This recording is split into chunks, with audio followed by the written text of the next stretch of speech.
அனைவருக்கும் வணக்கம். தமயந்தி ஆர்கானிக்ஸ். இப்போ இந்த பதிவில் வந்து மாடுகளுக்கு சிறந்த தீவனம் வந்து சூப்பர் நேப்பியர் பற்றி பார்க்குறோம். நம்ம வீட்டில் ஒரு 10 மாடு இருக்குங்க. மாட்டுக்கு வந்து சூப்பர் நேப்பியர் தான் போட்டிருக்கோம். பச்சை நேப்பியரும் சிகப்பு நேப்பியரும் போட்டிருக்குங்க.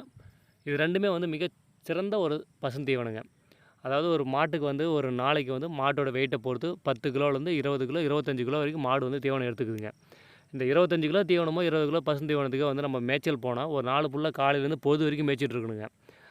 அது இல்லாமல் நம்ம வீட்டிலே வந்து பசுந்தீவனம் போடும்போது சும்மா 2 கட்டு அறுத்து போட்டால் போதுங்க. அது 10 கிலோலேருந்து 15 கிலோ அளவுக்கு வெயிட் வந்து போகுதுங்க. மாட்டுக்கு தேவையான அளவுக்கு சும்மா ஒரு 1க்கு 1 இல்லை 2க்கு 2 ஸ்கொயர் ஃபீட்லேயே அந்த பசுந்தீவனம் கிடச்சி போகுதுங்க. ஒரு சென்ட் நிலம் தான் ஒரு மாடு வச்சுருக்கலாங்க.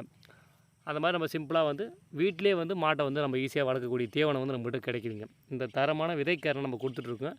இதை ஒரு முறை நடவு போனால் போதுங்க. 10 வருஷத்துலேருந்து 15 வருஷம் வரைக்கும் நல்ல ஈல்டு தருங்க.